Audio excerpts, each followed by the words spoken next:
الحمد للہ والصلاة والسلام علی نبینا محمد وعلی آلہ وصحبہ اجمعین اما بعد قال النبی صلی اللہ علیہ وسلم الایمان بضع وسبعون او بضع وستون شعبہ فأفضلها قول لا إله إلا الله وأدناها إماطة الأذى عن الطريق والحياء شعبة من الإيمان۔ عزیز طلباء، پچھلے درس میں ہم لوگوں نے کلمہ لا الہ الا اللہ کے تعلق سے کچھ باتیں سنی تھی، جیسا کہ چونکہ یہ کتاب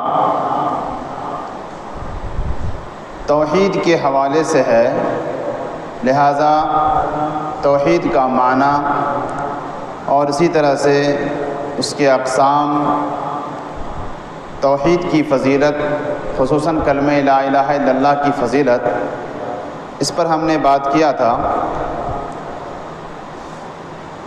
آج کے درس میں انشاءاللہ ہم کوشش کریں گے کہ کلمہ لا الہ الا اللہ کا معنی اور اس کے ارکان پر بات کریں گے۔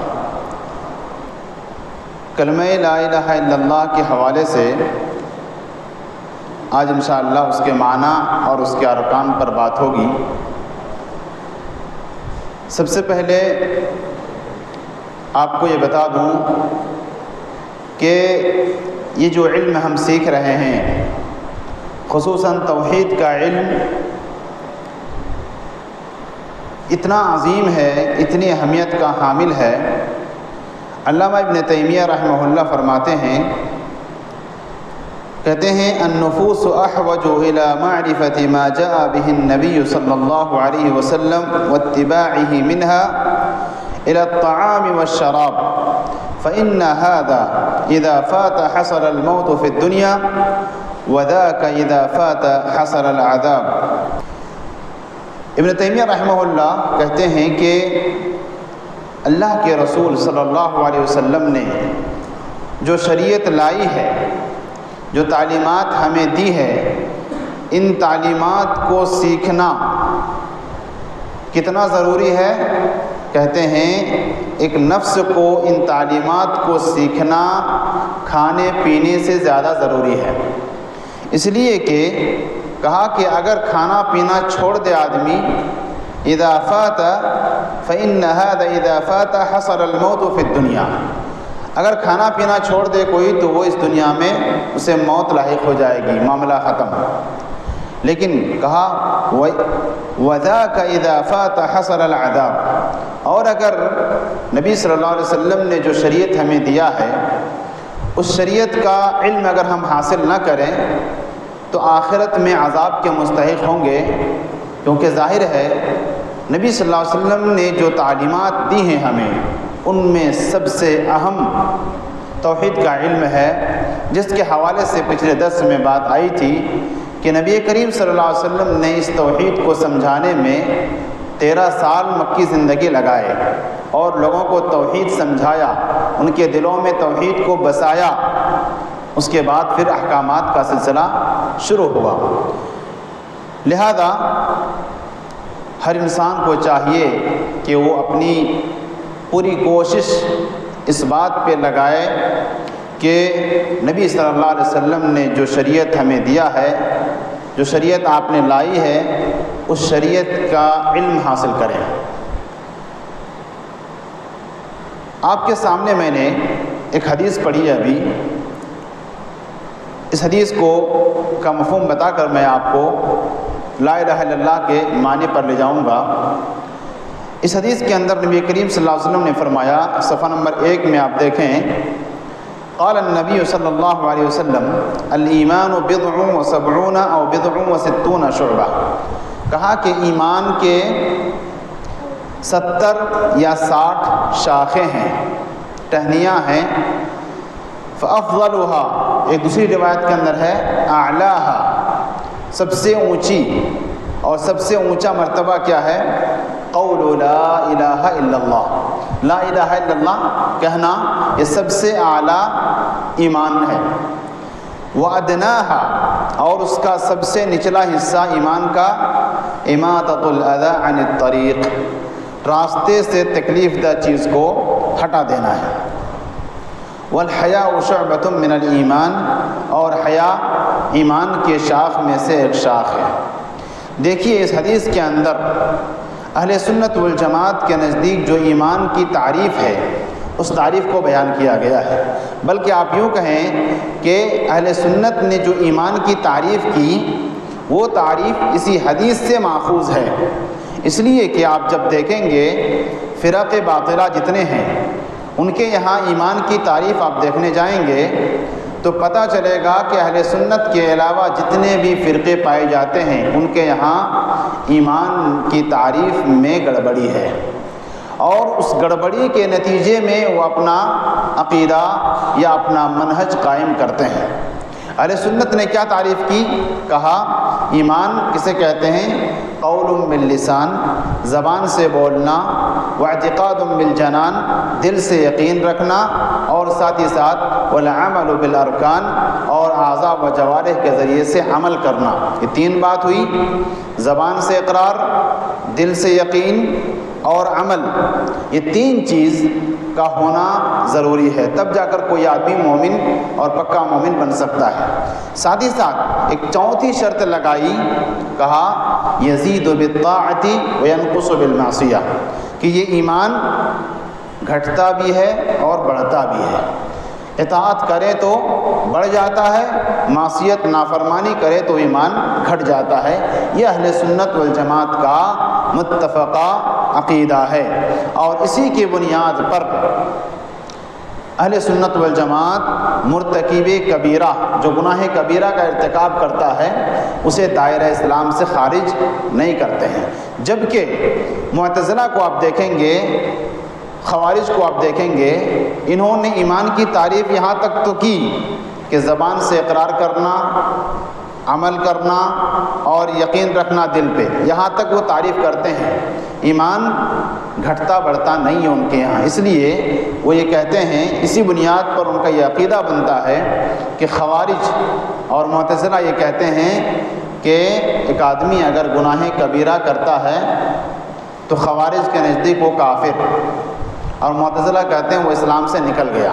اسی عقیدے کی بنیاد پر ایمان کی تعریف میں گڑبڑی ہونے کی وجہ سے یہ میں نے آپ کو اس لیے بتایا کیونکہ ابھی ہم لا الہ الا اللہ کے معنی جب بتانے جائیں گے یا بتائیں گے یا اس کے شروط بتائیں گے تو وہاں پر اس کی ضرورت پڑے گی کہ دیکھیں یہ لا الہ الا اللہ کے فضائل جتنے بھی آپ کو بتائے گئے تھے پچھلے درس میں، یہ اسی وقت متحقق ہوں گے یا وہ فضیلتیں اسی وقت ملے گی جب ایک آدمی کلمہ لا الہ الا اللہ کو زبان سے اقرار کرے، دل سے اس پر یقین رکھے، جو یقین رکھنے کی باتیں جو شروط ہیں ابھی آئیں گی اس پر یقین رکھے، اور ساتھ ہی ساتھ اس کلمے کا ایک تقاضا ہے، ان تقاضوں کے مطابق وہ عمل کرے، اقرار بھی ہو، یقین بھی ہو دل میں اور اسی طرح سے عمل بھی ہو، تب جا کر وہ کلمہ لا الہ الا اللہ کو گویا کہ سمجھا اور اس کے تقاضے کے مطابق عمل کیا، تب جا کر یہ کلمہ اسے فائدہ پہنچائے گا۔ اس کے بعد آپ 3 نمبر صفحہ پر آئیے۔ اب ہم کلمہ لا الہ الا اللہ کے معنی آپ کو بتا رہے ہیں۔ کلمہ لا الہ الا اللہ اس کا معنی عام طور پر کیا جاتا ہے کیا؟ لا الہ الا اللہ، اللہ کے سوا کوئی معبود نہیں ہے۔ کیا یہ ترجمہ صحیح ہے؟ نہیں ہے۔ ترجمہ صحیح ہے؟ نہیں ہے۔ کیوں صحیح نہیں ہے؟ اس لیے کہ اس میں دیکھیے کیا کہا گیا، معنی لا الہ الا اللہ لا معبود حق الا اللہ۔ لا الہ الا اللہ کا جو صحیح معنی ہے وہ ایک ہی ہے۔ کیا ہے وہ معنی؟ کون بتائیں گے؟ جی،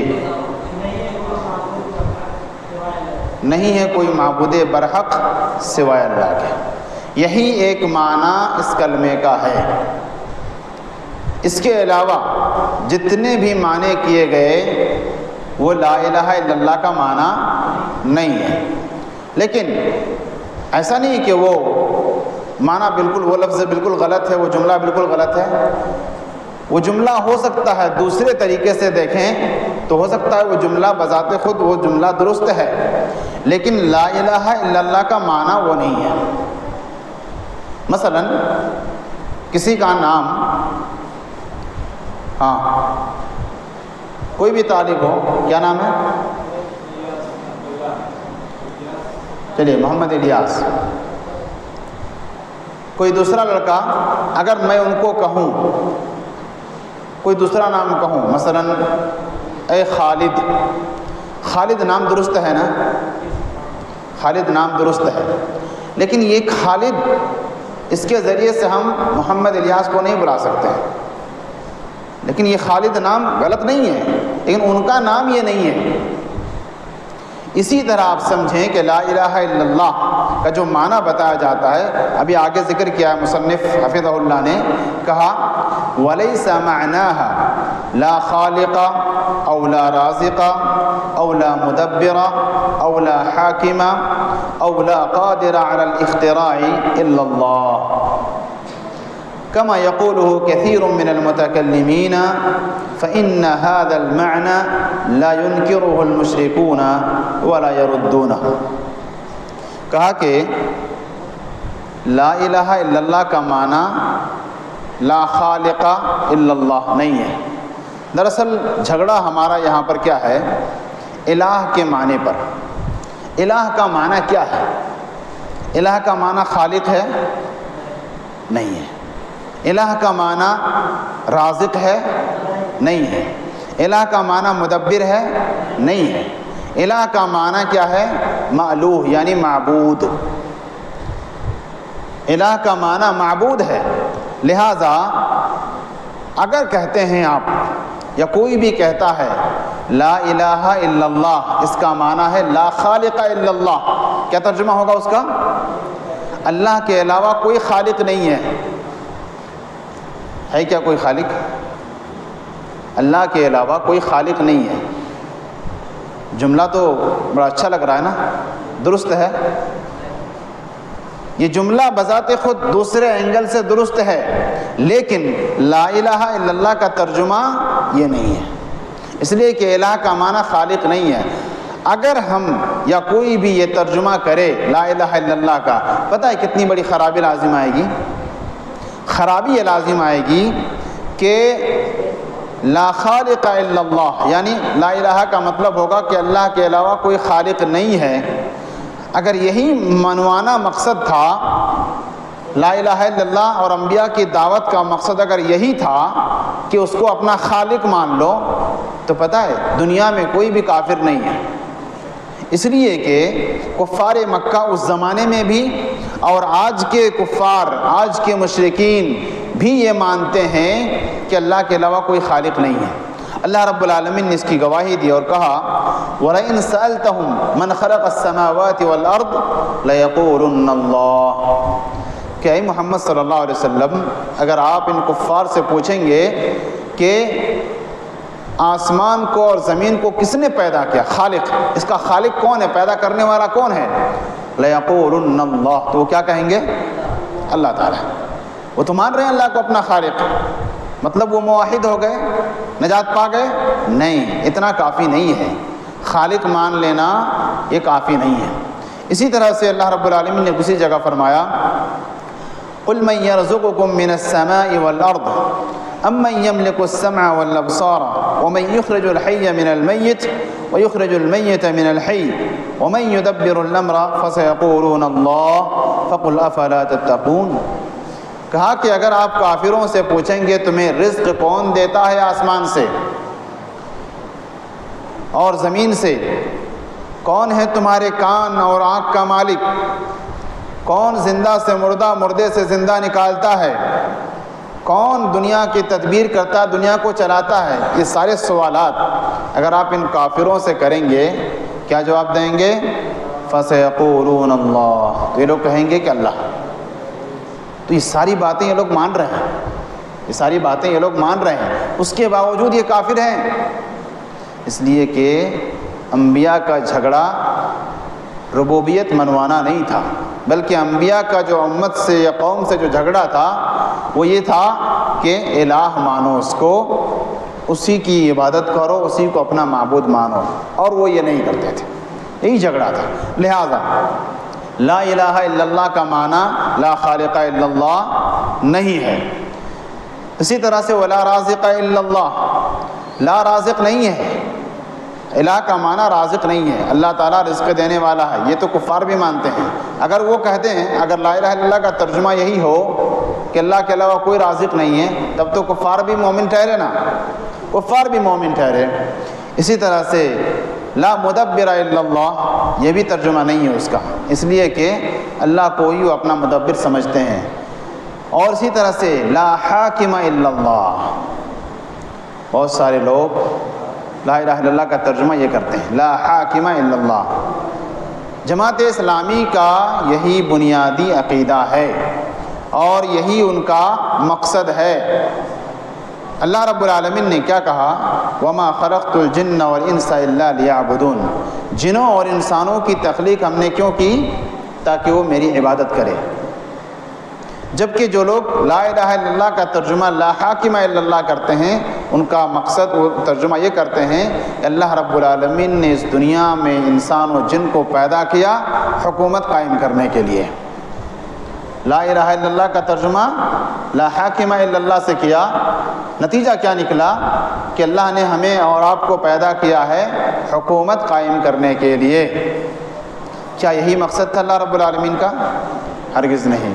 اور یہی وجہ ہے، ابھی ہم نے آپ کے سامنے ذکر کیا ایمان کی تعریف میں، کہا کہ تین اعضاء، تین چیزیں، زبان سے اقرار کرنا، دل سے یقین رکھنا اور ساتھ میں عمل کرنا، اتنا تک تو وہ بھی تعریف کرتے ہیں، لیکن اس کے بعد ایمان گھٹتا بڑھتا ہے، اس کو وہ نہیں مانتے ہیں، جس کے نتیجے میں وہ کہتے ہیں کہ جو بھی گناہ کبیرہ کرے گا وہ اسلام سے نکل جاتا ہے۔ لہٰذا اگر کوئی حاکم بھی ہو گناہ کبیرہ کر لے تو کیا کرتے ہیں؟ اس کو ہٹاؤ، اس کے خلاف بغاوت کرو، تلوار اٹھاؤ، یہ ان کی تعلیم ہوتی ہے۔ لہٰذا اور ایک بات یاد رکھیں کہ لا الہ الا اللہ کا ترجمہ جتنے بھی منحرف فرقے ہیں تمام لوگوں کے یہاں لا الہ الا اللہ کے معنی میں خلل ہے، اور اسی وجہ سے ان کا عقیدہ وہیں سے شروع ہوتا ہے، کیونکہ یہ کلمہ بنیاد ہے، بنیاد ہی جب مضبوط نہ ہو، درست نہ ہو، تو وہ عمارت پوری کے پوری کمزور ہو جاتی ہے۔ لہٰذا اس کو سمجھنا نہایت ہی ضروری ہے۔ اس کے بعد کہا لا قادر علی الاختراع الا اللہ، لا الہ الا اللہ کا معنی یہ بھی نہیں ہے کہ کوئی مان لے کہ اللہ کے علاوہ کوئی پیدا کر ہی نہیں سکتا ہے، اختراع یعنی ایجاد کر نہیں سکتا ہے۔ بات صحیح ہے، بات صحیح ہے، اللہ کے علاوہ کوئی ایجاد نہیں کر سکتا ہے، کسی بھی چیز کو اثر نو پیدا نہیں کر سکتا ہے سوائے اللہ تعالیٰ، لیکن لا الہ الا اللہ کا ترجمہ یہ نہیں ہے۔ جی کما یقولہ کثیر من المتکلمین، یہی ترجمہ، اس طرح کے ترجمے اکثر متکلمین کرتے ہیں جو لوگ اللہ رب العالمین پر اپنی طرف سے من گھڑت باتیں کرتے ہیں۔ فإن هذا المعنى، کیوں یہ معنی درست نہیں ہے جو معنی آپ کو بتلایا گیا؟ فإن هذا المعنى لا ينكره المشركون، اس لیے کہ یہ جو معنی بتائے گئے، کہا کہ اس معنی کا کوئی بھی کافر انکار نہیں کرتا ہے، مشرک انکار نہیں کرتا ہے، ان سارے معنی کو وہ قبول کرتے ہیں۔ بھئی قبول کرنے کے باوجود وہ کافر ٹھہرے اور نبی صلی اللہ علیہ وسلم نے ان کے ساتھ جنگ کی۔ اگر یہی بات ان کی نجات کے لیے کافی ہوتا کہ وہ اللہ کو اپنا خالق مان لیے، اپنا رازق مان لیے، حاکم مان لیے، اللہ کے علاوہ کوئی حاکم نہیں ہے، اللہ کے علاوہ کوئی رازق نہیں ہے، خالق بھی نہیں ہے، اگر یہی مان لینا کافی ہوتا تو سب کے سب مسلمان ہوتے، نبی صلی اللہ علیہ وسلم ان کے ساتھ جنگ نہیں کرتے، اور اللہ نے خود گواہی دی کہ یہ لوگ ان باتوں کو مانتے تھے، اس کے باوجود وہ کافر ٹھہرے، اس لیے کہ لا الہ الا اللہ کا معنی وہ نہیں ہے۔ لا الہ الا اللہ کا معنی کیا ہے؟ جیسا کہ آپ کے سامنے بات آئی، لا معبود حق الا اللہ، اللہ کے علاوہ کوئی برحق معبود نہیں ہے۔ دلیل آگے دیکھیے، قال اللہ تعالی ذلك بأن اللہ هو الحق۔ کیوں یہ معنی درست ہے؟ جو معنی ہم نے بتلایا کہ لا معبود بحق الا اللہ، اللہ کے علاوہ کوئی برحق معبود نہیں ہے، یہی معنی درست ہے، اس لیے کہ ذالک بأن اللہ هو الحق، اس لیے کہ وہ اللہ تعالیٰ ہی حق ہے، اللہ تعالیٰ ہی حق ہے، اسی لیے تمام عبادت کا حق اللہ رب العالمین کی طرف جائے گا۔ وَأَنَّ مَا يَدْعُونَ مِن دُونِهِ، اور اس کے علاوہ جس کو بھی یہ پکارتے ہیں، هُوَ الْبَاطِل، وہ کیا ہے؟ باطل ہے۔ وَأَنَّ اللَّهَ هُوَ الْعَلِيُّ الْكَبِيرُ، اور اللہ رب العالمین العلی ہے، الکبیر ہے۔ دیکھیے ایک معنی اور بتایا جاتا ہے کہ اللہ کے علاوہ کوئی معبود نہیں ہے، یہ جو ترجمہ کرتے ہیں نا، اس کے اندر کیا خرابی ہے معلوم؟ اللہ کے علاوہ کوئی معبود نہیں ہے، اس کے اندر اگر دیکھا جائے تو دو بڑی خرابی ہے کہ اللہ کے علاوہ کوئی معبود نہیں ہے۔ آپ نے کہا ابھی کہ یہ جملہ درست نہیں ہے، اچھی بات ہے، کیوں درست نہیں ہے اس کو بھی سمجھتے جائیں کہ یہ جملہ کیوں درست نہیں ہے۔ اس میں دو خرابی ہے۔ پہلی خرابی یہ ہے کہ اگر کوئی کہتا ہے کہ اللہ کے علاوہ کوئی معبود نہیں ہے، حالانکہ ہم دیکھ رہے ہیں سینکڑوں لاکھوں کروڑوں معبود موجود ہیں، حقیقت کا انکار کر رہے ہیں، آپ حقیقت کا انکار کر رہے ہیں، یعنی کوئی بھی آدمی آپ کو جھٹلا سکتا ہے کہ کیسے نہیں ہے اللہ کے علاوہ معبود، یہ تو ہمارا معبود ہے، یہ ہمارا معبود ہے، یہ فلاں کا معبود ہے، لہٰذا آپ یہ ترجمہ نہیں کر سکتے کہ اللہ کے علاوہ کوئی معبود نہیں ہے، معبود ہیں جی۔ دوسری خرابی یعنی حقیقت کا انکار کر رہے ہیں آپ۔ دوسری خرابی یہ ہے کہ جتنے ہیں نا معبود، کیا ترجمہ ہوگا اس کا، کیا مفہوم نکلے گا؟ اللہ کے علاوہ کوئی معبود نہیں ہے، یعنی جتنے ہیں نا سب جن کی عبادت کی جاتی ہے وہ سب اللہ ہیں، وہ سب کیا ہے؟ اللہ ہے، وہ سب کے سب کیا ہیں؟ اللہ ہیں۔ عقیدہ وحدت الوجود کا اس بات ہے، عقیدہ وحدت الوجود کا اس بات ہے۔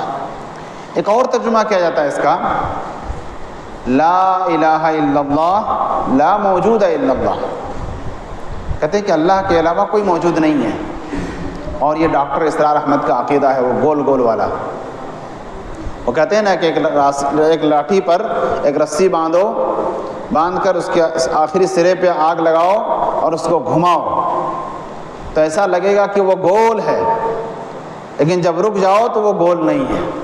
کہتے ہیں لا موجود الا اللہ، اللہ کے علاوہ کوئی موجود نہیں ہے، یعنی جتنی بھی چیزیں موجود ہیں لگتا ہے کہ یہ پہاڑ ہے، یہ سمندر ہے، یہ گھر ہے، یہ مسجد ہے، یہ سب کچھ نہیں ہے، یہ سب کے سب الہ ہیں، یہ سب کے سب کیا ہے؟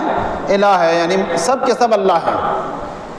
یہ دنیا کا سب سے بدترین کفر ہے، اسی لیے امام ذہبی وغیرہ نے کہا ہے کہ اگر یہ وحدت الوجود کا عقیدہ اگر یہ کفر نہیں ہے تو سمجھ لو کہ دنیا میں کفر ہی نہیں ہے، تو یہ سب سے بدترین کفر ہے، لہٰذا لا الہ الا اللہ کے معنی کو سمجھنا نہایت ہی ضروری ہے۔ اللہ رب العالمین نے کہا کہ وہی حق ہے، معبود برحق ہے، اس لیے کہ ذالک بأن اللہ هو الحق، اس لیے کہ وہی حق ہے، اور جتنے بھی اس کے علاوہ کو پکارا جاتا ہے وہ سب کے سب کیا ہے؟ باطل ہیں۔ اس کے بعد آگے دیکھیے ارکان لا الہ الا اللہ، لا الہ الا اللہ کا معنی بتانے کے بعد اب مصنف حفظہ اللہ لا الہ الا اللہ کے ارکان کو بتا رہے ہیں۔ کہا لہا رکنان الاول النفی والثانی الاثبات، کہا کہ لا الہ الا اللہ اس کے دو رکن ہیں، دو رکن ہیں، دو پلر ہیں، یعنی دو حصے ہیں اس کے۔ پہلا حصہ یا پہلا رکن کیا ہے؟ النفی، اور دوسرا حصہ کیا ہے؟ الاثبات۔ دیکھیے عقیدہ اہل سنت والجماعت اثبات اور نفی پر قائم ہے، کیونکہ ذرا غور سے سنیے، کیونکہ صرف نفی کر لینا اس میں کوئی کمال نہیں ہے، صرف اثبات کرنا اس میں بھی کوئی کمال نہیں ہے۔ اس کی مثال اگر کسی سے کہیں آپ، یا کوئی بادشاہ سے کوئی وزیر کہے کہ بادشاہ آپ چور نہیں ہیں، آپ ڈاکو نہیں ہیں، آپ شرابی نہیں ہیں، آپ ظالم نہیں ہیں، صرف نہیں ان کی نفی کرے، وہ بادشاہ خوش نہیں ہوگا اس سے، اس لیے کہ تعریف کا یہ انداز صحیح نہیں ہے نا، تعریف کا یہ انداز صحیح نہیں ہے۔ اس لیے یہ جو دین ہے ہمارا نفی اور اثبات پر قائم ہے، اور یہ سب سے بہتر طریقہ ہے کسی بھی چیز کو ثابت کرنے کا۔ اگر کہا جائے کہ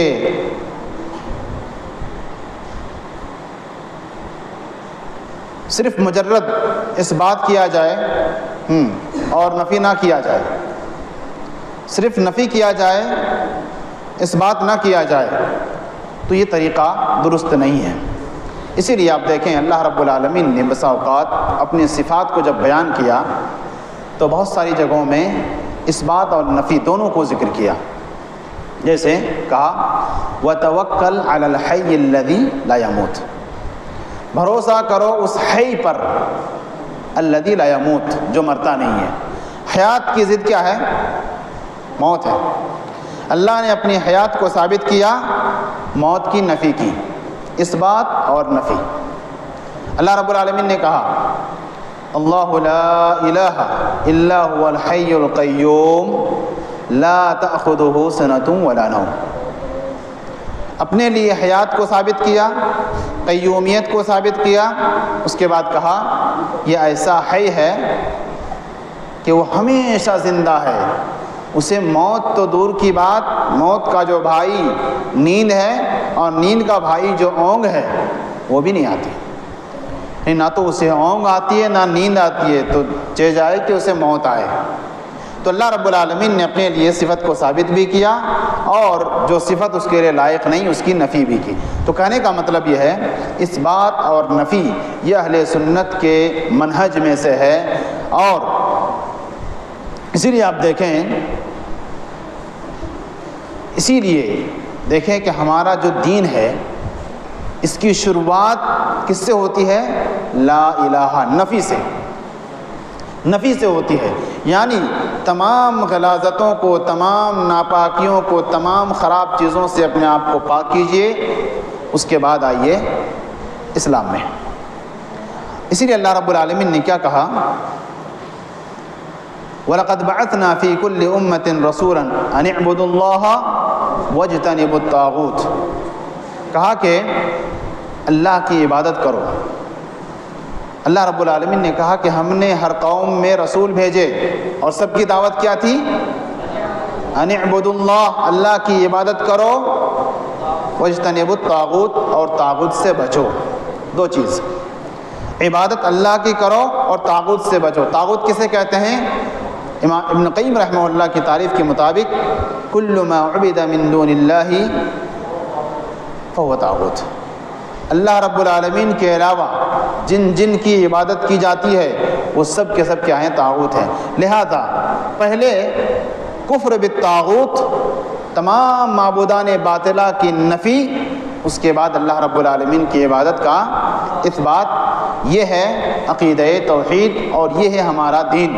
اسی لیے اس کلمے کے اندر کہا گیا لا الہ، کوئی معبود برحق نہیں ہے، سب کی نفی کرو۔ کسی ایک کو بھی اگر شریک کریں گے، کسی ایک کی کسی خوبی کو شریک کریں گے، موحد نہیں بن سکتے۔ پہلے کفر بالطاغوت، تمام معبودان باطلہ کی نفی کرنا ضروری ہے، اس کے بعد الا اللہ، اور اللہ رب العالمین کی الوہیت کو ثابت کرنا ہے۔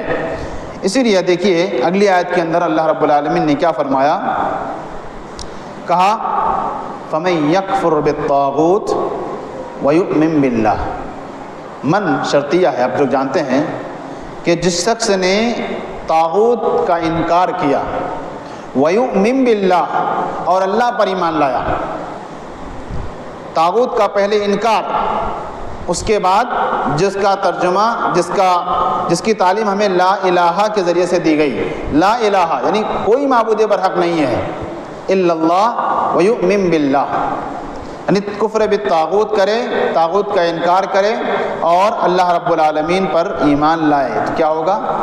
فقد استمسک بالعروۃ الوثقی، گویا کہ اس نے مضبوط رسی کو پکڑ لیا، لا انفصام لہا، جو ٹوٹنے والی نہیں ہے، ایسے مضبوط رسی کو اس نے پکڑ لیا، عقیدہ توحید پر وہ جم گیا۔ لہذا یہ ہے توحید اور کلمہ توحید کے دو ارکان جو نفی اور اس بات پر قائم ہے، لہذا ہمیں چاہیے کہ اس کو سمجھیں، اور اسی لیے دیکھیں نفی سے ہمارے دین کی شروعات ہوتی ہے۔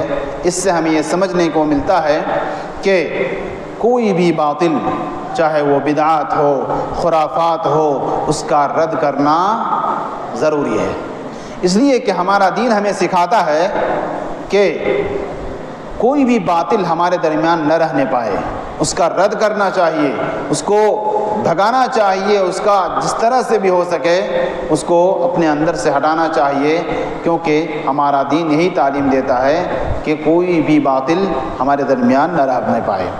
لا الہ نفی کریں، اس لیے باطل کا رد کریں، یا اسی طرح سے بدعات کا رد کریں، خرافات کا رد کریں، اور ساتھ ہی ساتھ جو صحیح اسلامی عقیدہ ہے اس کو اپنائیں، اور اسی کو اپنا کر ہم اور آپ اپنی آخرت کو سنوار سکتے ہیں۔ اللہ رب العالمین سے دعا کرتے ہیں، اللہ رب العالمین ہم تمام لوگوں کو جو ہم نے سنا اس کو صحیح طریقے سے سمجھنے اور اس کلمہ توحید کے مطابق، اس کے تقاضے کے مطابق ہم سب کو عمل کرنے کی توفیق عطا فرمائے۔ اللہ رب العالمین ہمارے اس مجلس کو قبول فرمائے، ہم سب کے میزان حسنات میں ہمارے لیے اس کو نجات کا ذریعہ بنائے، آمین۔ وآخر دعوانا الحمدللہ رب العالمین۔ اقول قولی ھذا واستغفر اللہ لی ولکم ولسائر المسلمین من کل ذنب فاستغفروہ انہ هو الغفور الرحیم۔